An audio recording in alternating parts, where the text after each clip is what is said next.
رب ہے. وَلَّوْا عَلَىٰ أَدْبَارِهِمْ، تو وہ بھاگ جاتے ہیں اپنی پیٹھ پھیر کے، نفوراً، نفرت کرتے ہوئے، بدکتے ہوئے، اچھلتے ہوئے.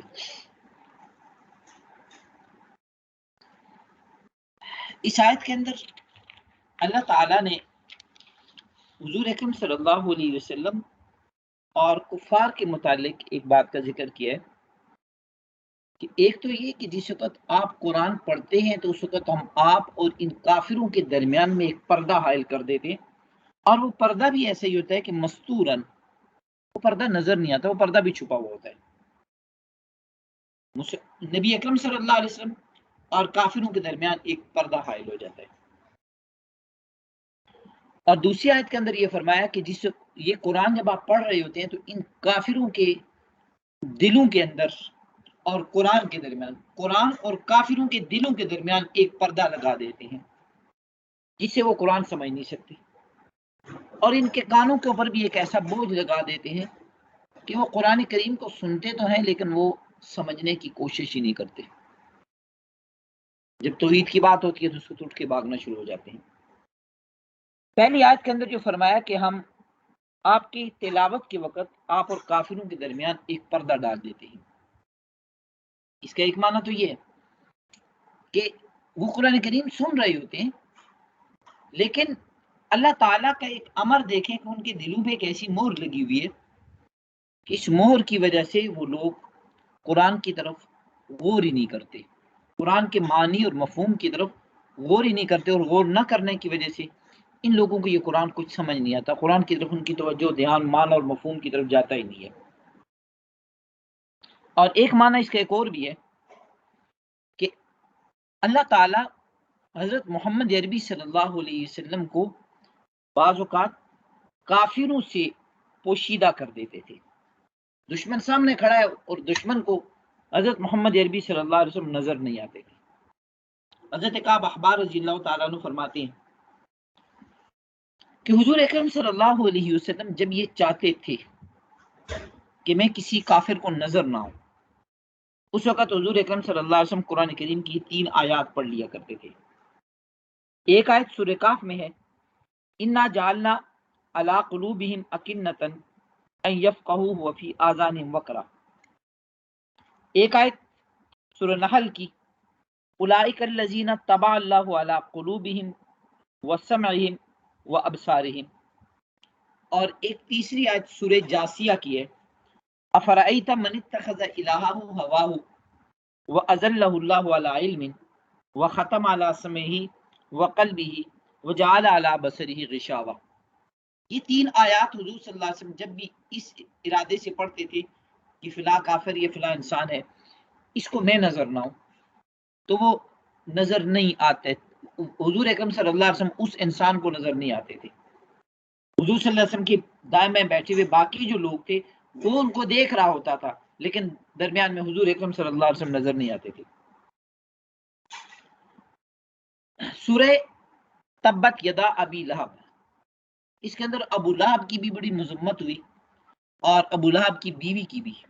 وامرأتہ حمالۃ الحطب فی جیدہا حبل من مسد، اس میں ابو لہب کی بیوی کی بھی مذمت ہے. اور ابتدا جو صورت ہوئی ہے تبت یدا ابی لہب وتب، جب یہ صورت نازل ہوئی، اس کے نازل ہونے کے بعد حضرت ابو بکر صدیق رضی اللہ تعالیٰ عنہ فرماتے ہیں کہ ایک دفعہ میں حضور اکرم صلی اللہ علیہ وسلم کی محفل میں بیٹھا ہوا تھا اور تھوڑے فاصلے سے میں نے ابو لہب کی بیوی آتے ہوئے دیکھی، تو میں نے حضور صلی اللہ علیہ وسلم سے عرض کیا کہ اللہ کے رسول آپ یہاں سے اٹھ جائیں، یہ آپ کے پاس آئے گی تو یہ بڑی بدزبان قسم کی عورت ہے، بد اخلاق اور بدزبان قسم کی عورت ہے، اور یہ آپ کے ساتھ غلط انداز کی باتیں کرے گی تو ہم سے برداشت نہیں ہوگا، آپ اگر یہاں سے اٹھ جائیں تو یہ مناسب ہوگا. حضور اکرم صلی اللہ علیہ وسلم نے فرمایا کہ اس کو آنے دو، وہ مجھے دیکھ نہیں سکے گی. ابھی ابو لہب کی بیوی وہاں پہ آئی، حضرت ابو بکر صدیق رضی اللہ تعالیٰ عنہ سے آ کے کہنے لگی کہ تمہارے دوست نے ہمارے خلاف جو بڑا ہیجو میں کلام کیا. ہیجو اس کلام کو کہتے ہیں کہ جس میں شاعری کے اندر کسی کی مذمت کی جائے، نظم کے اعتبار سے کسی کی مذمت اور برائی بیان کی جائے، اس کو ہیجو کہتے ہیں. تو وہ کہنے لگی آپ کے دوست نے ہمارے ہجو کیا ہے. تو حضرت ابوبکر صدیق رضی اللہ تعالیٰ عنہ فرماتے ہیں کہ انہوں نے ہجو کہاں سے کیا؟ ہجو تو شاعری میں ہوتا ہے، اور حضرت محمد صلی اللہ علیہ وسلم شاعر تو ہیں نہیں، تو ہجو کہاں سے کیا ہے؟ تو وہ یہ کہنے لگی کہ تم بھی انہی کی باتوں کی تصدیق کرنے والے بن گئے ہو. یہ بات کی اور وہ وہاں سے چلی گئی. جب وہ گئی تو اس وقت حضرت ابوبکر صدیق رضی اللہ تعالیٰ عنہ نے حضور صلی اللہ علیہ وسلم سے پوچھا کہ اللہ کے رسول، یہ جب یہاں پاس کھڑی آپ میرے پاس بیٹھے ہوئے ہیں، ہم دونوں اکٹھے بیٹھے ہوئے، اور یہ جب آپ سے مجھ سے باتیں کر رہی تھی تو آپ اس کو نظر نہیں آ رہے تھے؟ حضور اکرم صلی اللہ علیہ وسلم نے فرمایا کہ جب وہ یہاں آئی تو اللہ تعالیٰ نے ایک فرشتہ بھیج دیا تھا، جس فرشتے نے میرے اور اس کے درمیان ایک ایسا پردہ ڈال دیا تھا کہ جو پردہ اس کو پردہ بھی نظر نہیں آ رہا تھا. اسی چیز کا ذکر اس آیت کے اندر اللہ نے بیان فرمایا، اذا قرأت القرآن جعلنا بینک و بین الذین لا یؤمنون بالآخرۃ حجابا مستورا. اے محمد صلی اللہ علیہ وسلم، جب آپ قرآن پڑھتے ہیں تو آپ کے درمیان اور آپ کی مذمت کرنے والوں کے درمیان ہم ایک پردہ ڈال دیتے ہیں.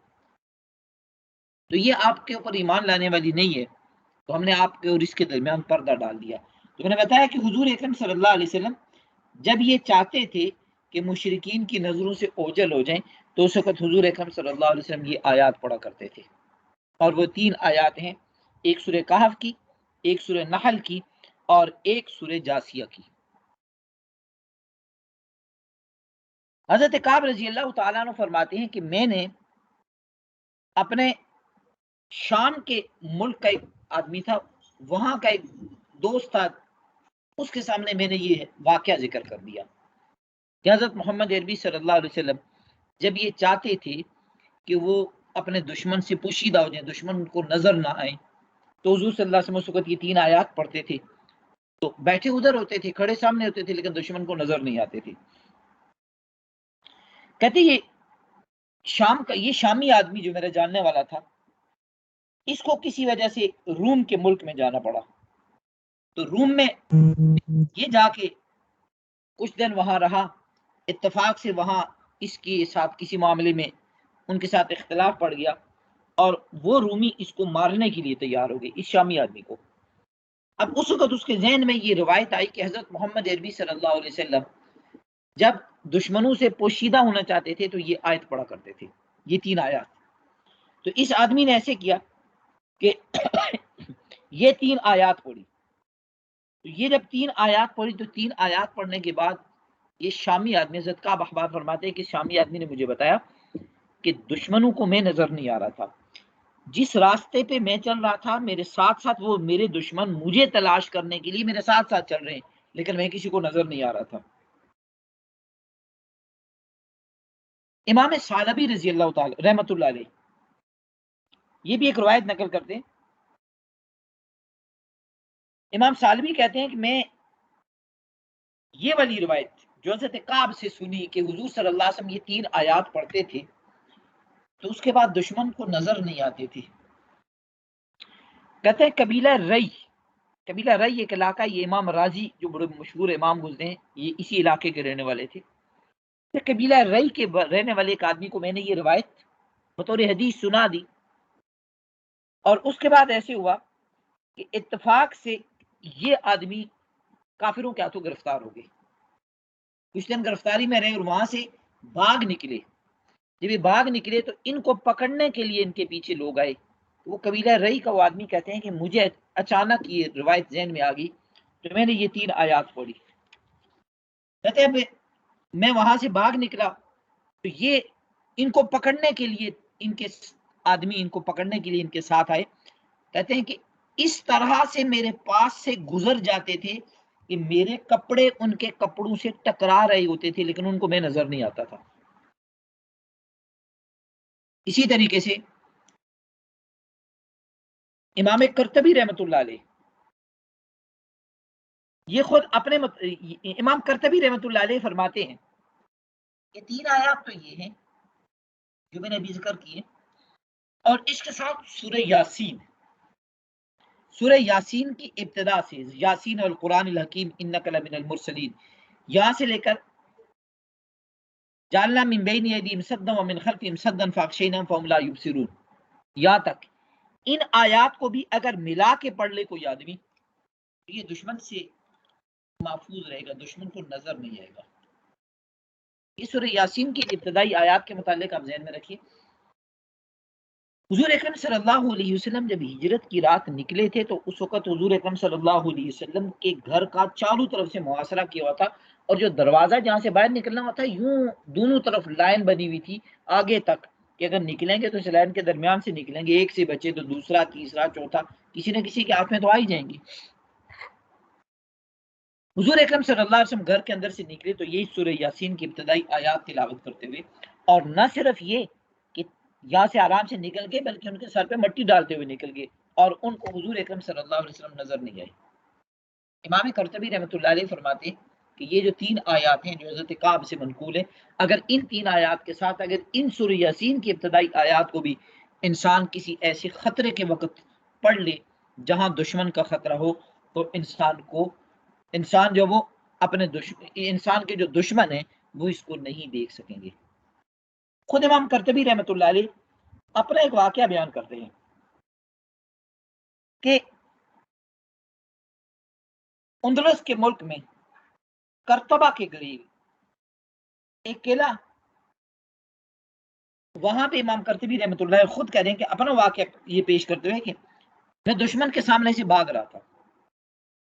اور دشمن مجھے جو پکڑ رہے ہیں میں ان کے سامنے سے بھاگا، لیکن مجھے اندازہ تھا کہ میں باقی ان کے ہاتھوں سے نکل نہیں سکتا، اس لیے کونے میں جا کے بیٹھ گیا اور بیٹھ کے سورہ یاسین کی یہ ابتدائی آیات پڑھنے لگ گیا۔ کہتا میرے ارد گرد سے آئے گئے باغے دوڑے تلاش کرتے لیکن کسی کو بھی میں نظر نہیں آیا اور آرام سے وہاں سے نکل کے پھر آ گیا۔ اس سے یہ پتہ چلتا ہے کہ انسان اگر کہیں اپنے دشمن سے خطرہ محسوس کرے اس وقت اگر ان آیات کو پڑھ لے تو اللہ تعالیٰ اس انسان کی حفاظت فرمائیں گے، اللہ تعالیٰ کی ذات اس انسان کو محفوظ فرمائیں گے۔ آج کے دور میں بالخصوص جب بہت سارے واقعات ایسے ہیں، خاص طور پہ عورتوں کے ساتھ جو واقعات مختلف طرح کے آتے ہیں، عزتوں کے معاملے، ریپ کے معاملے، تو یہ اگر بچیوں کو یاد کروا دی جائے کہ جب ہلکا سا کہ آپ خطرہ محسوس کریں تو ان کو پڑھ لیا کریں، تو اللہ کی ذات سے امید ہے کہ ان کے اوپر کوئی اس طرح کی نظر نہیں پڑے گی، اللہ کی ذات سے امید ہے۔ ہاں ایک بات اور ذہن میں رکھنی چاہیے کہ اس طرح کے وظائف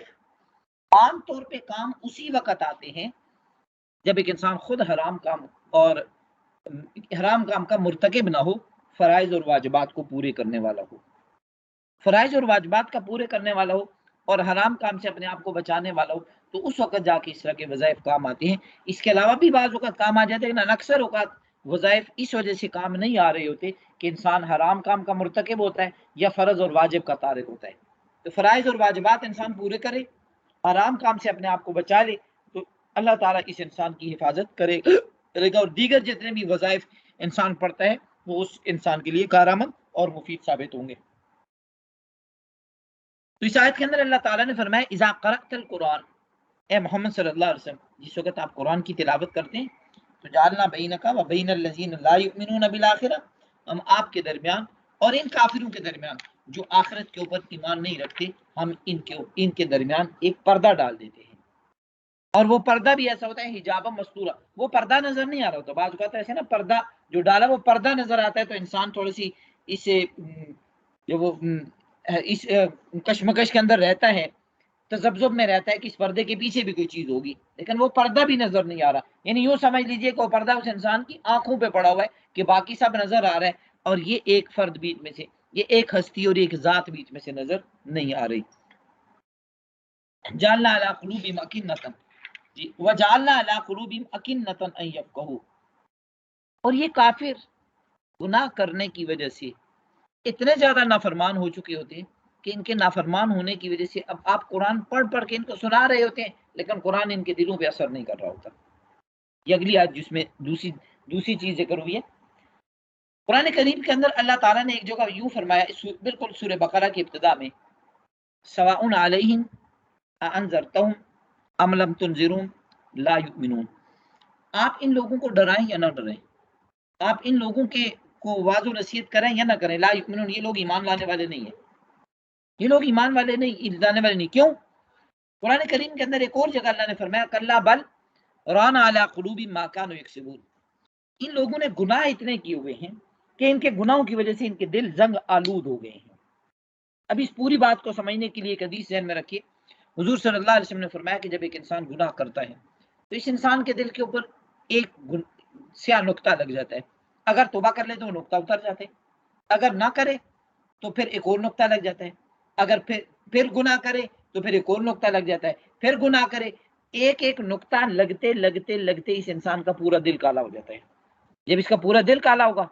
اب حضور صلی اللہ علیہ وسلم فرماتے ہیں پھر یہ حق کو باطل اور باطل کو حق سمجھنا شروع کرتا ہے، ٹھیک کو غلط اور غلط کو ٹھیک کرنا سمجھنا شروع ہو جاتا ہے. پھر اس انسان کو گناہ میں مزہ آتا ہے، عبادات میں لذت نہیں ہوتی، عبادات کا دل نہیں کرتا.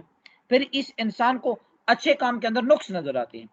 پھر اس کو نماز میں بھی خرابیاں نظر آئیں گی، پھر اس کو داڑھی میں بھی عیب نظر آئیں گے، پھر اس کو پردے میں بھی نقصان نظر آئیں گے، اچھی چیزیں اس کو غلط نظر آنا شروع ہو جاتی ہیں. تو حضور صلی اللہ علیہ وسلم فرماتے ہیں کہ جب ایک انسان گناہ کرتا ہے تو اس انسان کا دل کالا ہو جاتا ہے. اب جب کالا ہو گیا تو پھر یہ حق بات سمجھے گا نہیں، حق بات کی طرف توجہ نہیں دے گا.